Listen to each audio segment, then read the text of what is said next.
고린도 전서 말씀 계속 보겠습니다. 지난주에 숙제를 내드렸는데 숙제를 하셨는지 입을 딱 닫고 계시네요. 뭐가 숙제였는지 혹시 생각이 나시는지 모르겠는데 조금 이따 질문을 해보겠습니다. 고린도 교회에 이렇게 많은 문제가 있었는데 우리가 지난주에 봤던 말씀이 고린도전서 12장 말씀이었죠. 12장에는 이제 은사에 대한 말씀들을 하고 있는데 이 은사 때문에 이 교회에 분쟁이 일어났어요. 예언하는 사람과 방언하는 사람, 물론 다른 은사를 가진 사람들도 있었을 텐데 아마 예언하는 분들과 방언하는 분들이 아마 가장 많았던 것 같아요. 그래서 이 두 그룹이 아마 심하게 다투었던 것으로 보여져요. 그래서 은사에 대한 문제를 어떻게 하면 해결할 것이냐라고 하는 문제를 이제 12장부터 14장까지 다루고 있는데 지난주에 12장을 봤죠. 어쨌든 이 10가지 문제를 해결하는 가장 핵심적인 문제는 바로 1장 10절에서 말하는 하나님의 말을 하고 하나님의 말씀을 가지고 같은 생각을 하고 하나님의 말씀으로 같은 뜻을 하나님의 뜻을 이루는데 온전히 합하라는 말씀에 사실 해결의 키가 있는데 그 말씀 중에 보면 상대방을 존중하라는 이 말씀이 담겨져 있어요. 그러니까 상대방을 존중하지 않으니까 비방하고 비난하고 분쟁하고 또 갈라지는 일이 생기게 되잖아요. 사실 이런 문제는 고린도 교회에만 있는 문제는 아니잖아요. 물론 형태는 다르고 문제의 깊이나 넓이가 다를 수 있을지 모르지만 사실은 근본적으로 상대방을 존중하는 마음이 있으면 이런 문제는 어렵지 않게 해결할 수 있거든요. 그런데 이런 분파의 문제나 여러 가지 죄에 대한 문제들, 이 죄에 대한 문제들을 허용하는 거 이런 것들을 보면 상대방을 향한 존중의 마음이 일단 없다는 것을 보게 돼요. 그런데 하나님의 말씀을 우리가 듣고 순종하다 보면요, 상대방을 존중 안 할 수가 없어요. 왜냐하면 예수님이 이 땅에 오셨을 때 뭐라고 말씀하세요? 내가 섬김을 받으려 하는 것이 아니라 섬기려고 왔다. 그래서 내가 너희를 섬기려고 십자가 죽은 가운데 나아간다고 하는 말씀들을 하시잖아요. 분파의 문제를 다루고 있는 이 부분에 있어서 12절과 13절 말씀에 보면 내가 이것을 말하거니와 너희가 각각 이르되 나는 바울에게 나는 아볼로에게 나는 게바에게 나는 그리스도에게 속한 자라 한다는 것이니 그리스도께서 어찌 나뉘었느냐 바울이 너희를 위하여 십자가에 못 박혔으며 바울의 이름으로 너희가 세례를 받았느냐라고 하면서 분파가 일어날 수가 없다. 너희가 모두가 예수 믿는 사람으로 모인 거 아니냐? 바울을 믿으려고 모인 게 아니고 베드로를 믿으려고 모인 것이 아닌데 왜 분파로 나누어졌느냐라고 책망을 하고 있는 거죠. 그런데 이런 문제가 방언파와 예언파의 문제에도 이런 문제가 있었다고 하는 것이죠. 그래서 조금 전에 말씀드린 것처럼 고린도전서 1장 10절 말씀에 모두가 같은 말을 하고 같은 마음과 같은 뜻으로 온전히 합하라라고 하는 이 말씀을 통해서 이 문제를 해결할 수 있다는 것을 말해주고 있었죠. 지난주에 말씀을 드렸던 걸 잠깐 간단하게 보면은요, 은사 경쟁에 대한 말씀을 시작하면서 이 말씀이 왜 여기 있지? 이게 은사와 무슨 관계가 있지? 라고 생각하는 말씀이 1절부터 3절까지 되어 있단 말이에요. 다시 말씀을 보면 형제들아 신령한 것에 대하여 나는 너희가 알지 못하기를 원하지 아니하노니 이게 무슨 말이죠? 반드시 알아야 된다는 것이에요. 너희가 은사 문제로 서로 충돌이 일어나고 분파가 일어났는데 내가 그것을 말하기 전에 너희가 반드시 알아야 되는 것이 있다라고 말을 시작하는데 그게 뭐냐? 너희도 알거니와 너희가 이방인으로 있을 때에 말 못하는 우상에게로 끄는 그대로 끌려갔느니라. 그러므로 내가 너희에게 알리노니 하나님의 영으로 말하는 자는 누구든지 예수를 저주할 자라 하지 아니하고 또한 성령으로 아니하고는 누구든지 예수를 주시라 할 수 없느니라 라고 하는 말씀을 하고 있어요. 그러니까 2절과 3절 말씀을 보면은요, 이게 무슨 은사와 관련이 있지? 아무리 봐도 은사와 관련이 없어 보여요. 그런데 굳이 찾자면 성령이 은사를 주시는 분이니까 그러면 성령은 알겠는데 은사를 얘기하지 않고 성령으로 아니하고는 누구든지 예수를 주시라 할 수 없다라고 말씀을 하고 있단 말이에요. 이 말씀과 은사 문제로 분쟁을 일으키고 있는 이 교회의 문제를 해결하는 것과 무슨 관계가 있느냐는 거죠.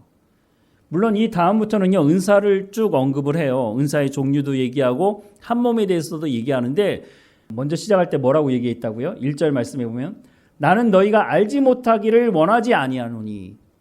정말 알아야 될 게 있다 라고 말을 시작했단 말이에요. 그러면서 성령에 대해서 얘기를 했어요. 근데 그 성령이 뭐 하신다고요? 성령으로 아니하고는 누구든지 예수를 주시라 할 수 없다. 이 말이 무슨 말일까요? 성령의 핵심 사역이 뭔지에 대해서 얘기하는 거예요. 예수님께서 가시면서 보혜사 성령이 오실 거라고 말씀하셨잖아요. 그 보혜사 성령이 어떤 사역을 하신다고 말씀하셨죠? 하나님의 말씀을 깨달아 알게 하실 것이다. 근데 그 하나님의 말씀이 뭐예요? 구약에서 말씀하는 하나님의 말씀의 핵심이 뭐예요? 오실 메시아에 대한 말씀, 하나님의 약속의 말씀이 예수님을 통해서 성취가 되었는데 그것이 맞다고 하는 하나님의 말씀을 깨달아 알게 하시는 분이 성령님이시다. 그러니까 이 말이 맞죠. 성령으로 아니하고는 누구든지 예수를 주시라 할 수 없느니라. 성령이 우리 가운데 오셔서 하나님의 말씀을 깨달아 알게 하지 않으시면 예수가 우리에게 구원을 주시는 하나님께서 보내시기로 약속하신 그 메시아가 맞다고 하는 것을 알 수가 없다는 거예요. 성령의 핵심 사역은 은사를 주는 것도 교회의 유익을 위해서 주는 것이지만 성령님의 가장 중요한 사역은 각 사람 가운데 내가 예수 그리스도를 나의 구주로 영접한다고 하는 그 사역을 하시는 것이 성령의 가장 핵심적인 사역이다.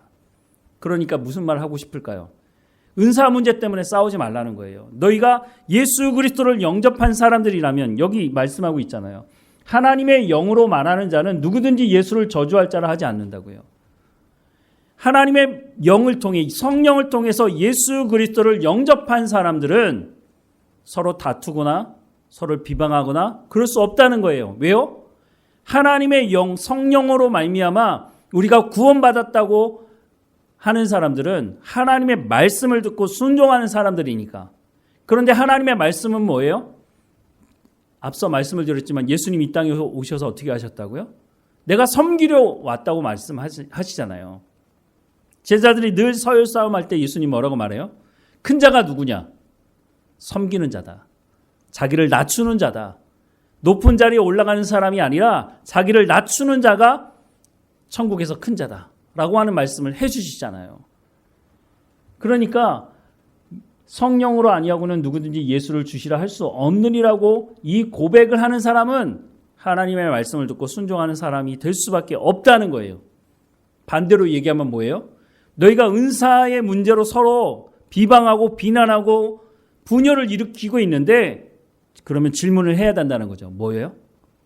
너희가 예수 그리스도를 구주로 영접했다고 고백을 한 사람들이 맞느냐는 거예요. 그걸 묻지 않고 있지만 사실 그건 묻고 있는 거거든요. 너희가 은사를 받아서 너희가 능력도 행하고 방언도 하고 예언도 하고 막 이렇게 한다고 하는데 과연 너희 가운데 정말로 예수 그리스도를 구주로 영접한 그 증거가 있느냐? 정말 그게 너희들의 입으로 정말로 그 고백을 한 게 맞느냐? 라고 질문을 하고 있는 거죠. 근데 대놓고 얘기하면 사람이 그렇잖아요. 그래서 사도 바울이 좀 돌려서 얘기하는 것 같아요. 그리고 이제 다양한 은사에 대해서 이제 얘기를 하잖아요. 그래서 이런 은사들은 하나님의 뜻대로 각 사람에게 나누어 주시는 것이다 라고 말씀을 하고 있고 은사는 하나님의 주권에 달린 것이다. 이거는 내가 달라고 해서 받는 것이 아니라 물론 자기에게 필요한 은사가 있어서 하나님께 구할 수는 있죠. 내가 구한다고 하나님 주시는 건 아니라고 하는 거예요. 하나님 내 가운데 병 고치는 은사를 주십시오. 내가 목회하는데 하나님 아픈 사람들 손을 얹으면 무조건 그 자리에서 다 낫게 해주십시오. 목회자에게 너무너무 필요한 은사 같아요. 근데 하나님 안 주시는 것 같아요. 제가 교만해질까 봐 그럴지 모르겠는데 어쨌든 왜냐하면 은사는 하나님의 주권에 달려있는 것이기 때문에 내가 달라고 해서 주는 것은 꼭 아니라고 하는 거예요.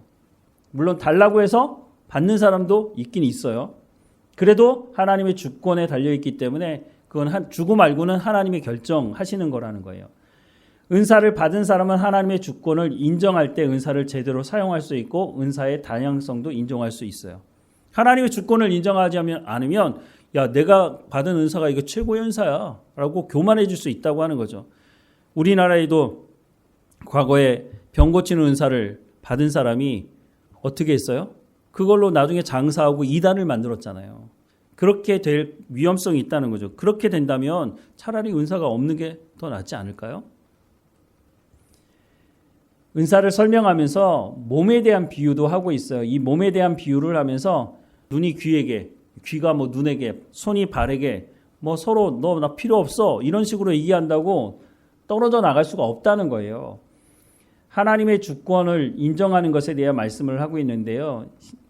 고린도전서 12장 11절에 이 모든 일은 같은 한 성령이 행하사 그의 뜻대로 각 사람에게 나눠주는 것이다 라고 분명히 말씀하고 있죠. 성령으로 예수 안에 한 공동체로 부름을 받았다고 하는, 그래서 한 몸, 유기체, 서로가 다 연결되어져 있다는 것에 대한 말씀을 하고 있죠. 그러면서 상대방에 대한 존중이 있어야 된다. 앉아있을 때는 다리가 필요가 없지만 걸을 때는 다리가 없으면 어떻게 걸어요? 손으로 매일 걸어 다닐 수 있겠어요? 그러니까 서로에 대한 존중에 대한 말씀을 하고 있는 거고, 다양한 은사가 있다. 네가 가진 은사가 최고의 은사가 아니다. 그러니까 서로를 존중하면서 각자의 은사를 존중해 줘야 한다라고 하는 것을 말을 했었죠. 그러면서 12장 마지막에 뭐라고 되어 있느냐면 너희는 더욱 큰 은사를 사모하라. 내가 또한 가장 좋은 길을 너희에게 보이리라 라고 말씀을 딱 끊고 13장으로 딱 넘어가는데 13장에 뭐가 나와요? 사랑은 무엇인지에 대해서 언급을 하고 있단 말이에요. 그래서 대부분의 사람들이 뭐라고 얘기하느냐? 너희는 더욱 큰 은사를 사모하라 라고 하고 사랑에 대해서 말하고 있으니까 더욱 큰 은사가 바로 사랑이다 라고 말을 한단 말이죠. 혹시 그렇게 들어보신 적이 있으신가요? 저는 그렇게 들어왔었거든요. 그런데 성경을 자세히 보다 보니까 여기서 말하는 더욱 큰 은사가 사랑이라고? 그러면 사랑이 은사야? 은사는 누구에게는 있고 누구에게는 없는데?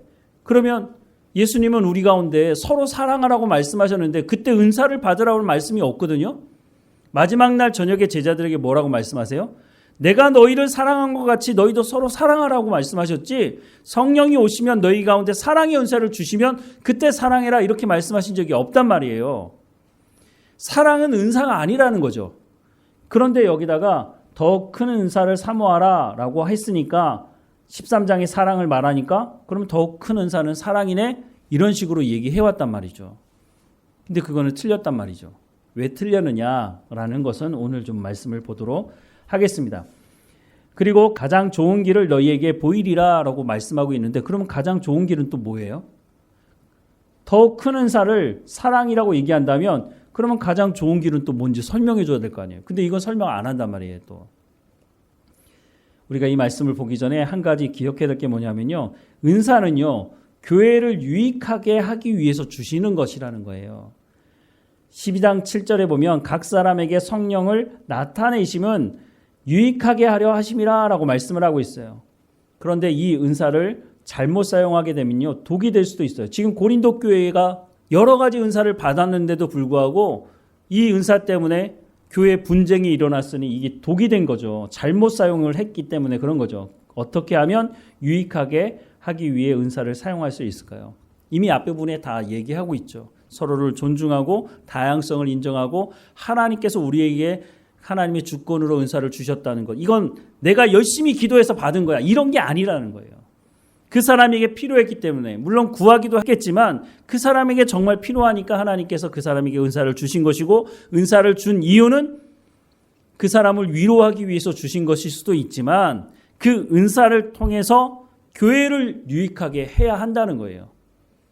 그냥 그 은사를 받아서 나만 유익하게 한다고 하는 것은 그 은사를 제대로 사용하지 않는 거죠. 그렇게 되면 결국은 고린도 교회에서 일어났던 이런 문제가 오늘 이 시대 우리 교회 안에서도 일어날 수가 있다고 하는 것이죠. 그래서 이 부분을 우리가 좀 생각해 볼 필요가 있고요.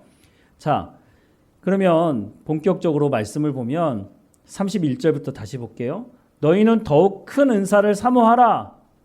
끊고 내가 또한 가장 좋은 길을 너희에게 보이리라. 두 가지잖아요.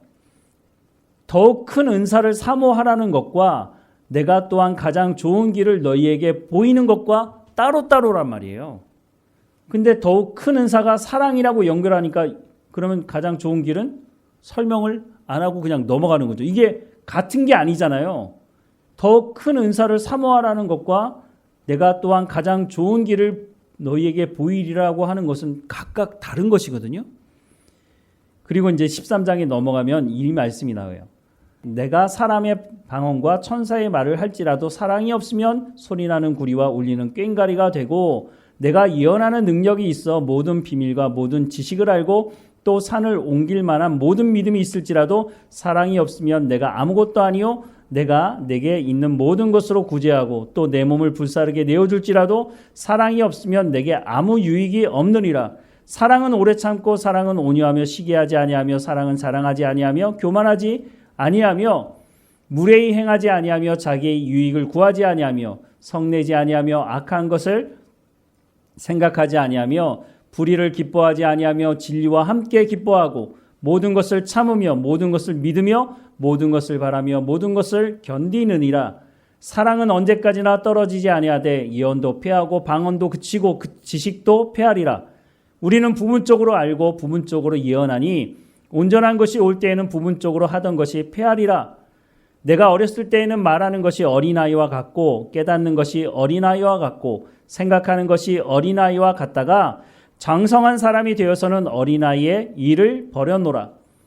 우리가 지금은 거울로 보는 것 같이 희미하나 그때에는 얼굴을 대하여 볼 것이요 지금은 내가 부분적으로 아나 그때에는 주께서 나를 아신 것 같이 내가 온전히 알리라.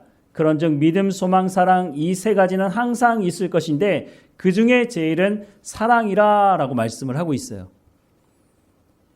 자, 그러면 이게 사랑이 은사일까요? 가장 좋은 길을 보이는 걸까요? 14장까지 봐야 사실은 더 명확하게 알 수 있는데요.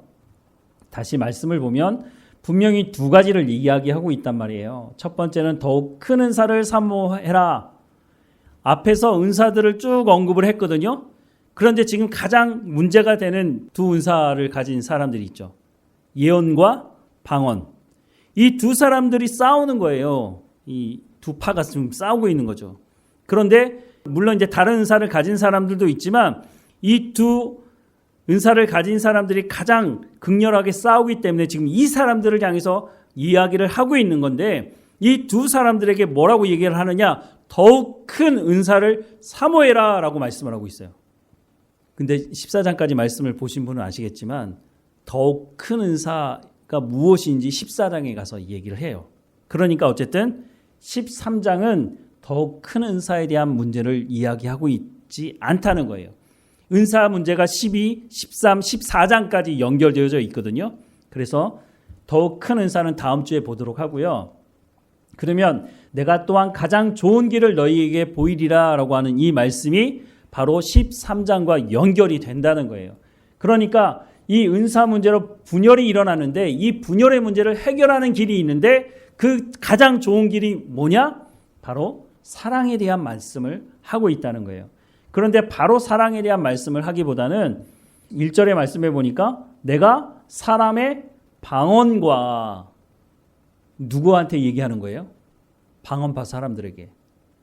너희가 방언을 말한다고 하는데 내가 사람의 방언과 천사의 말을 할지라도 방언을 넘어서서 천사들이 어떻게 말하는지 모르겠지만 천사의 말을 할지라도 사랑이 없으면 뭐라고요? 소리나는 구리와 울리는 꽹과리가 된다.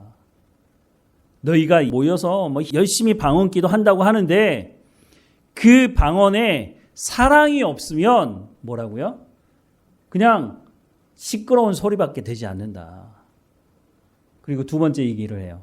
2절 말씀에 내가 예언하는 능력이 있어 라고 말하고 있어요. 가장 문제가 되는 두 파가 뭐라고요? 방언파와 예언파. 먼저 방언파에 대해서 얘기를 했어요. 사랑이 없으면 소리나는 구리와 울리는 꽹과리가 된다. 이제는 예언파에 대해서 얘기하는데 내가 예언하는 능력이 있어 모든 비밀과 모든 지식을 알고 또 산을 옮길 만한 모든 믿음이 있을지라도 사랑이 없으면 뭐라고요? 내가 아무것도 아니라고 말씀을 하고 있어요. 여기서 말하는 예언이 무엇인지도 설명을 하는데요. 예언하는 능력이 있어 모든 비밀과 모든 지식을 알고 라고 말씀하고 있잖아요. 예언의 은사를 받은 사람이 어떤 능력이 있다고요? 모든 비밀과 모든 지식을 알게 된다는 거예요. 여기서 말하는 모든 비밀과 모든 지식은 뭘 말하는 걸까요? 성경을 말하는 거예요. 하나님의 말씀을 깨달아 알고 그 말씀을 상대방에게 전해주는 거예요. 그래서 제가 설교자로 쓰면서 하나님께 기도하면서 은사를 구했던 것 중에 하나가 뭐냐면 예언의 은사를 저한테 달라고 하는 것이었어요. 하나님의 말씀을 잘 전할 수 있도록 제 가운데 주신 하나님의 말씀을 잘 전달해야 되잖아요. 근데 제 가운데 주신 하나님의 말씀을 잘 전달하지 못하면 그거 뭐 설교자로서는 완전히 꽝인 거잖아요. 제가 잘 전달하고 있는지 모르겠어요. 여러분들 표정을 보면 이제 받아들이는지 안 받아들이는지 알 수 있는데, 그러니까 제가 이상한 말을 하더라도, 아니 이상한 말은 아니고 조금 어려운 말씀을 드리더라도 이렇게 고개를 그냥 끄덕이시면 잘 전달이 되는 거구나 이런 생각을 하는데, 이해가 안 되면 질문을 하셔야 되는데 어쨌든 그렇게 기도한 적이 있어요. 어쨌든 그런데 이 예언하는 사람들이 너희 성경도 모르면서, 그리고 너희 방언할 때 너희가 무슨 기도하는지도 모르잖아, 이런 식으로 아마 서로 공격을 하지 않았을까 하는 생각을 하는데요. 어쨌든 두 파 모두 사랑이 없으면 아무것도 아니라는 거예요. 결국은 두 파가 서로 나누어져서 싸우는 이유가 뭐예요? 사랑하지 않으니까. 3절 말씀에 내가 내게 있는 모든 것으로 구제하고 또 내 몸을 불사르게 내어줄지라도 사랑이 없으면 내게 아무 유익이 없다. 사랑이 없으면 꽝이라는 거예요. 방언파 예언파의 갈등의 핵심은요, 사랑이 없다는 거예요. 그런데 이런 문제를요, 예수님께서도 말씀을 하셨어요. 뭐냐?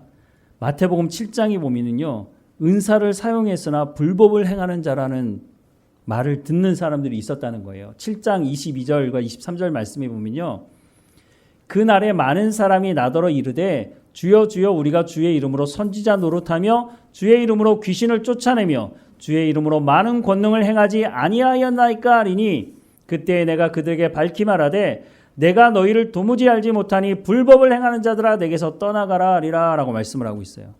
여기서 선지자 노릇하고 귀신을 쫓아내고 많은 권능을 행하는 이 사람들은 뭐예요? 하나님으로부터 능력, 은사를 받은 사람들이라는 거예요.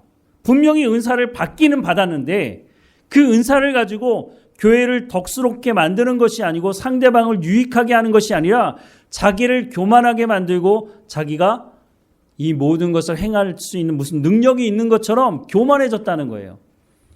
그랬더니 주님께서 뭐라고 말씀하세요? 내가 너희를 도무지 알지 못하겠다는 거예요.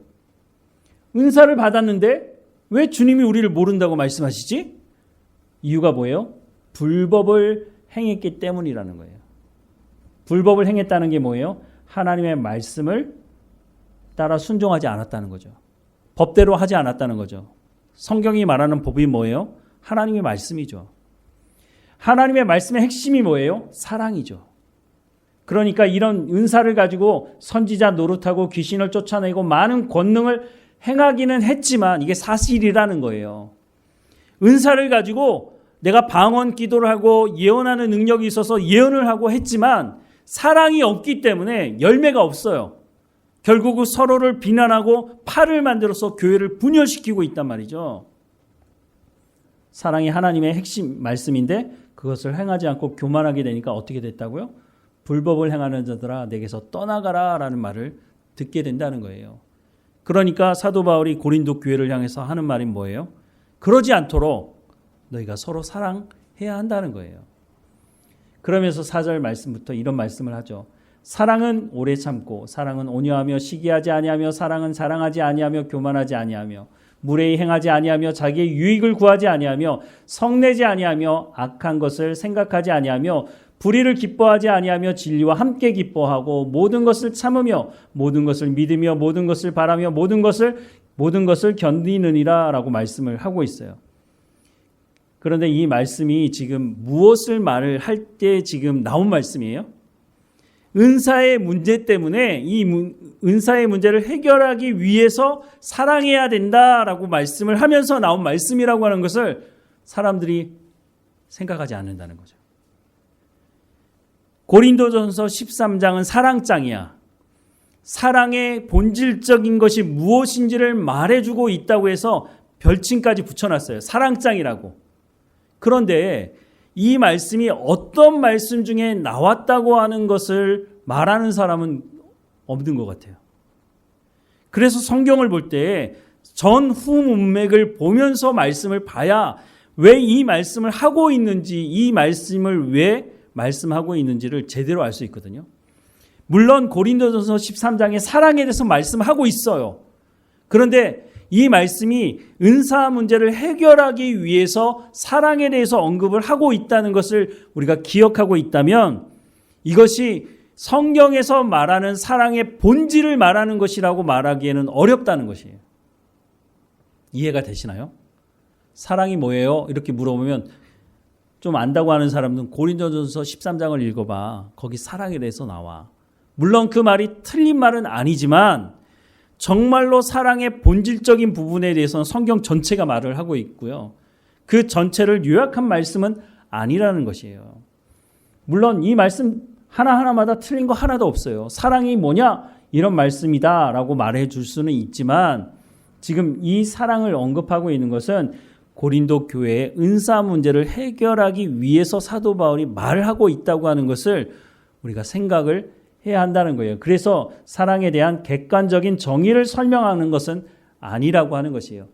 그렇다고 해서 사랑이 아니냐? 아니, 사랑이죠. 사랑에 대해서 설명을 하고 있지만 이것이 성경에서 말하고 있는 사랑의 객관적인 것에 대한 말씀을 하고 있는 것은 아니라고 하는 것이에요. 은사를 발휘하는 모습을 염두에 두면서 그러니까 방언파와 예언파의 갈등을 어떻게 하면 해결할 것인가 라고 말을 하면서 이 사랑에 대해서 말씀을 하고 있다는 것을 우리가 염두에 두고 봐야 한다는 거죠. 그런데 한 가지 또 눈여겨볼 게 뭐냐면 4절부터 7절 말씀을 쭉 보다 보면요. 가장 많이 언급되는 게 뭐죠? 사랑에 대해서 말하면서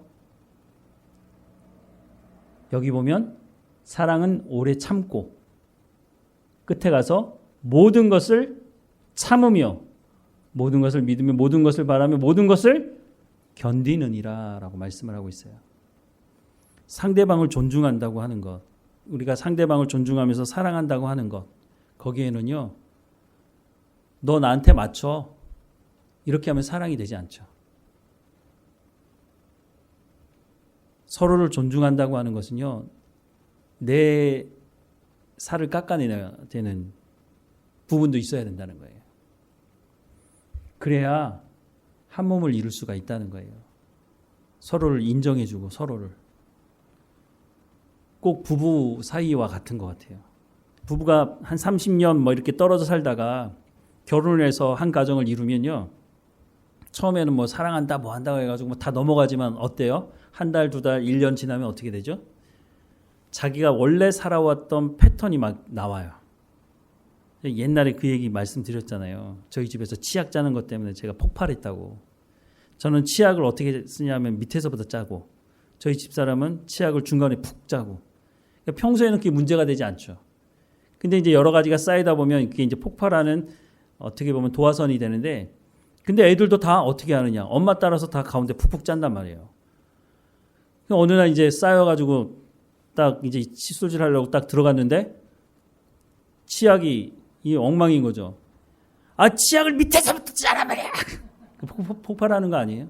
왜냐면 나는 그렇게 살아왔으니까. 그러니까 이해가 되지 않는 거죠. 근데 그게 조금만 생각해 보면 그게 폭발할 문제입니까? 서로를 인정하고 참으면 되잖아요. 그거 뭐 어때요? 그냥 이렇게 밑에서 그냥 난 짜면 되지. 그것 때문에 마음에 들지 않으면 뭐 하면 돼요? 다이소나 이런 데 가면 치약 이렇게 꼽아가지고 이거 돌돌 많은 거 있어요. 그냥 그러면은 아 이렇게 하나보다 하면 되잖아요. 그런데 못 참는 거예요. 목사는 다 참아야 되나요? 참으려고 하죠. 좀 더 하나님 말씀에 가까이 하면서 좀 더 참으려고 하지만 저도 못 참을 때가 있단 말이에요. 근데 왜 못 참느냐? 그건 이유가 간단해요. 사랑이 식은 거죠. 그렇다고 가정에 문제가 있는 건 아니에요. 근데 성경에 보니까 사랑은 오래 참는 것부터 시작한다는 거예요. 교회 안에서 문제가 있을 수 있어요. 왜? 각자 다른 삶을 살다가 교회 와가지고 어떤 사람들은 일주일에 딱 한두 시간 보고 헤어지는데 내가 그 사람에 대해서 어떻게 다 이해를 할 수 있어요. 그 사람의 말투나 그 사람이 행동하는 거, 밥 먹을 때 습관이나 이런 것들이 다 사람마다 다른단 말이에요. 그 사람이 나한테 맞추라고 하면 그 사람이 지금까지 살아온 모든 걸 다 바꿔야 되는데 그게 쉬운 문제가 아니잖아요. 그러니까 서로 참으라는 거예요. 무엇을 위해서요? 한 몸이니까. 우리가 예수 그리스도를 믿었다고 하는 그 안에 하나님 말씀에 순종함으로, 그러니까 아파도 말씀을 드렸지만 고린도전서 1장 10절 말씀에 같은 말을 하라고 말씀하고 있는 거예요. 모두 다 같이 합시다 이런 말을 하는 것이 아니라 하나님의 말씀을 말하라는 거예요.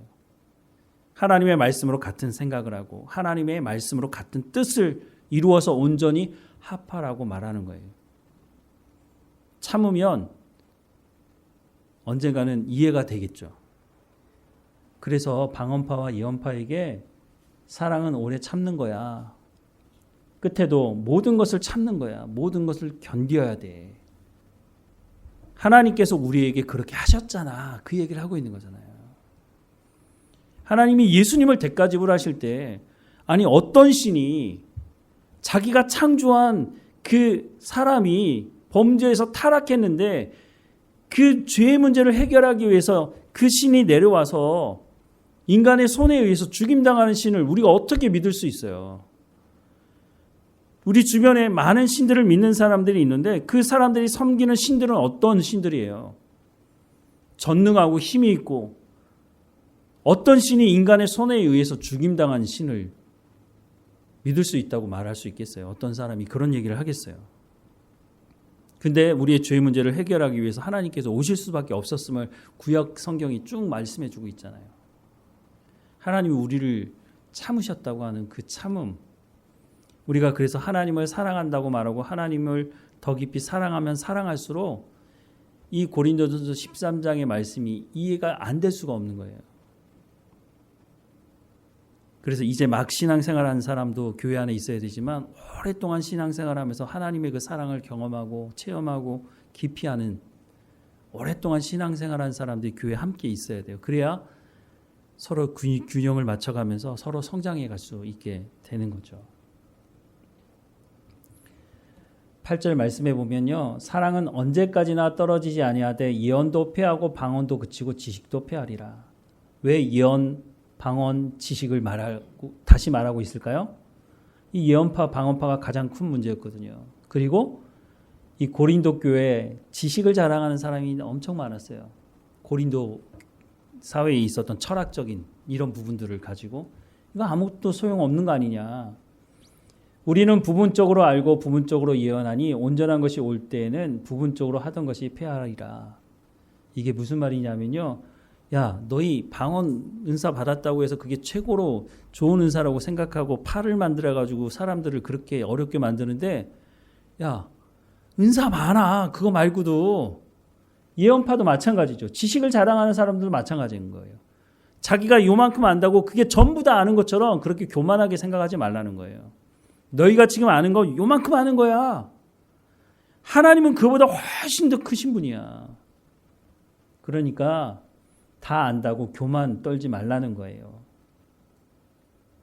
그래서 이 말을 하는 거죠. 내가 어렸을 때에는 말하는 것이 어린아이와 같고 깨닫는 것이 어린아이와 같고 생각하는 것이 어린아이와 같다가 장성한 사람이 되어서는 어린아이 일을 버렸노라. 너희가 하는 행동을 보니까 어린아이와 같다는 거예요. 어린애들이 뭐예요? 너 누구 편이야? 뭐 이런 식으로 하잖아요. 장성한 성인이 되면 그런 거 하지 않는다는 거죠. 우리가 지금은 거울을 보는 것 같이 희미하나 그때에는 얼굴과 얼굴을 대하여 볼 것이다. 지금은 내가 부분적으로 아나 그때에는 주께서 나를 아신 것 같이 내가 온전히 알리라. 그런즉 믿음, 소망, 사랑 이 세 가지는 항상 있을 것인데 그 중에 제일은 사랑이다라고 말씀을 하고 있어요. 그럼 이거 가지고 또 시비 거는 사람이 있어요. 아니 그럼 믿음과 소망은 필요 없는 겁니까? 이런 식으로만 얘기하면 안 되죠. 지금 고린도 교회의 가장 시급한 문제는요. 믿음이 없어서가 아니에요. 소망이 없어서가 아니고요. 너희 가운데 사랑이 없다는 거예요. 그래서 사랑을 강조하고 있다고 하는 것을 우리가 좀 봐야 될 필요가 있습니다. 자, 가장 좋은 길이 뭐냐? 사랑이 없으면 아무 유익이 없다는 거예요. 가장 좋은 길이 뭐예요? 그러니까 서로 사랑하라는 거예요. 요한복음 13장 1절에 보면요. 유월절 전에 예수께서 자기가 세상을 떠나 아버지께로 돌아가실 때가 이른 줄 아시고 세상에 있는 자기 사람들을 사랑하실 때 끝까지 사랑하시니라 라고 말씀하세요. 그리고 2절에 무슨 말씀 나오는지 아십니까? 가룟 유다 이야기가 나와요. 사탄이 가룟 유다에게 예수를 팔 생각을 넣었다라고 말을 하고 있어요.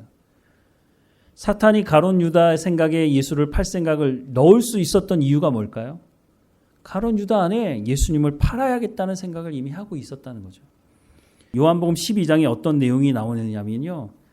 마리아가 향유 옥합을 예수님 발 앞에 깨고요. 마리아의 머리털로 예수님의 발을 씻어요. 그 모습을 보고 가룟 유다가 뭐라 그러죠? 야, 너 왜 이거 300데나리온에 팔아서 가난한 사람에게 나눠주지 이거 허비하느냐? 이렇게 얘기해요. 그때 예수님 뭐라고 말씀하시죠? 내 장례를 준비하는 것이다 라고 말씀하고 있어요. 가룟 유다는요, 예수님에 대한 기대가 있었어요. 처음에는. 가룟 유다는 열심당원이었어요. 열심당원은 그 당시에 로마가 지배하고 있던 이 식민지 사회로부터 독립을 꿈꾸는 사람들이었거든요. 예수님이 우리에게 독립을 가져다 줄, 왜냐하면 많은 사람들이 예수님을 따르면서 예수님을 왕 삼으려고 했거든요. 그러니까 다윗과 같은 왕이 될 것이라고 생각하는 그 기대함을 가지고 가룟 유다가 예수님을 따랐단 말이죠. 그런데 예수님 그런 얘기는 안 하시고 뭐라고 말씀하세요? 나 죽을 거야. 그리고 부활할 거야. 이런 말씀을 자꾸 하시고 예루살렘에 다시 가는 도중에 여러 가지 사건들을 보면서 내가 잘못 생각했네. 이 예수가 우리를 구원할 자가 아닌데, 이 예수가 로마로부터 우리를 독립시켜줄 그런 왕이 될 사람이 아닌데? 그러고 생각을 하고 예루살렘에 딱 들어와서는 결정을 한 거죠. 내가 앞서서 다른 사람이 더 예수에게 속지 않도록 내가 예수를 팔아넘겨야 되겠다. 결정을 한 거죠.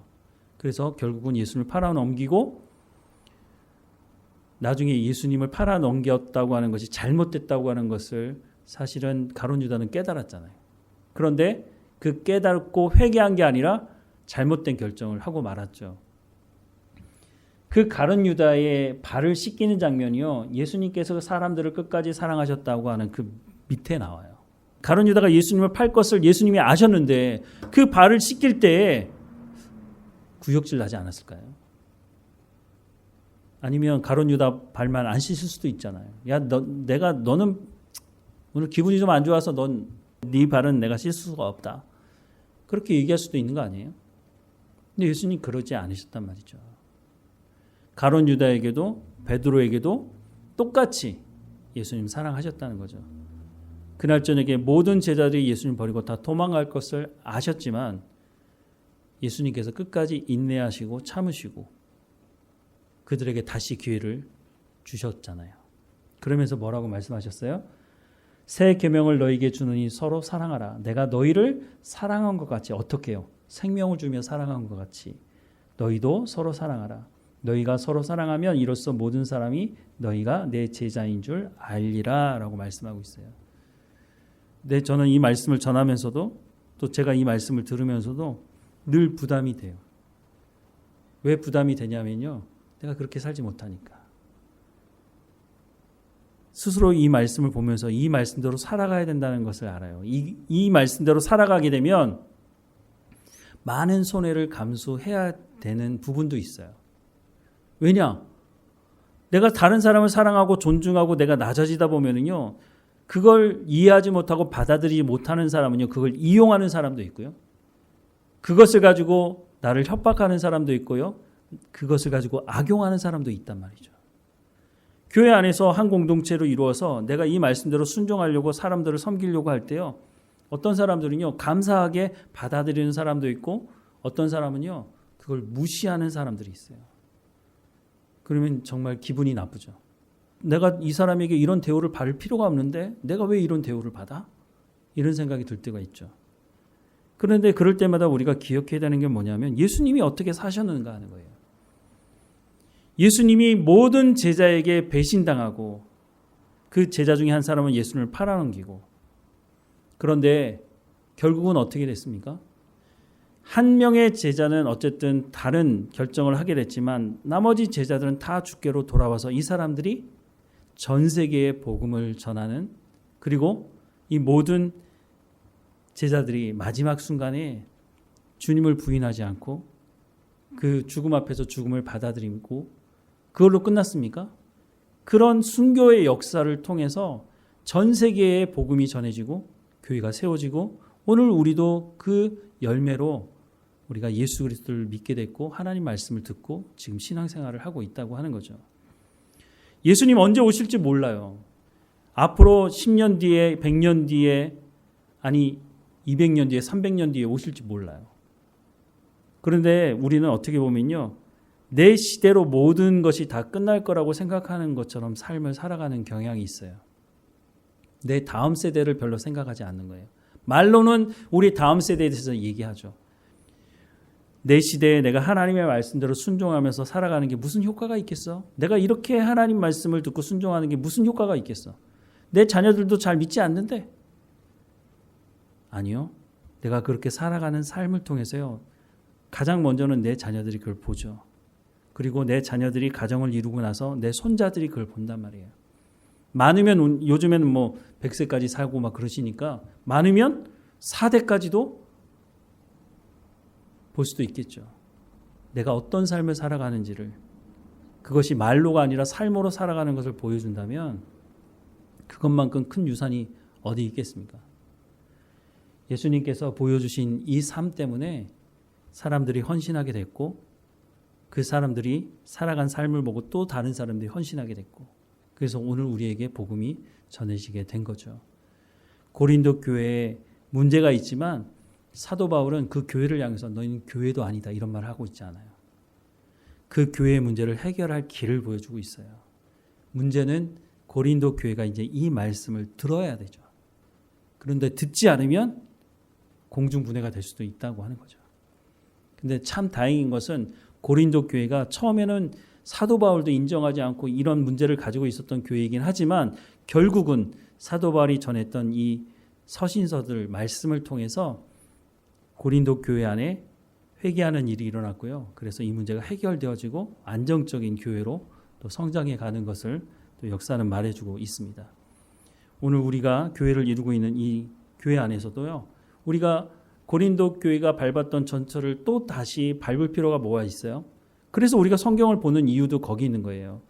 초대교회에 있었던 문제가 고스란히 오늘 이 시대의 우리 교회 안에도 이 한국 교회 안에도 있거든요.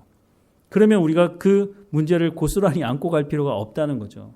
성경을 봐서 이 문제는 이렇게 해결하라고 말씀하고 있구나. 그러면 우리가 그 길을 가면 되는 것이죠. 그러면 보다 더 빨리 하나님이 기뻐하시는 교회가 될 수가 있는 것이죠. 그래서 서로 사랑하라고 말씀하시는 이 말씀을 우리 마음에 새기고 그게 가장 좋은 길이다라고 하는 것을 우리 마음이 깊이 새기고 이와 같이 삶을 살아가는 우리의 삶이 되기를 주님의 이름으로 축원합니다. 기도하겠습니다. 사랑하는 하나님, 하나님께서 보여주신 그 사랑, 예수님께서 보여주신 그 사랑을 우리 마음에 깊이 새기게 하셔서 그 사랑 때문에 우리가 이 자리에서 하나님을 예배하고 말씀을 듣는 자리 가운데 있지 않습니까? 하나님 우리를 한 공동체, 교회 공동체로 불러주셨으니 교회 안에서 서로 인내하며 예수님께서 끝까지 사랑하셨다고 말씀하셨던 것처럼 우리도 끝까지 사랑하는 삶을 살아갈 수 있도록 은혜를 허락해 주옵소서. 서로를 존중하는 모든 성도들이 될 수 있도록 하나님 주시는 기쁨이 넘치며 하나님의 마음을 기쁘시게 하는 교회가 될 수 있도록 우리 교회를 하나님 주관하시고 인도해 주옵소서. 말씀하시는 그 말씀을 마음에 깊이 새기고 우리의 삶 현장에서 또한 성령의 열매를 맺어가는 우리의 삶이 될 수 있도록 은혜를 허락해 주옵소서.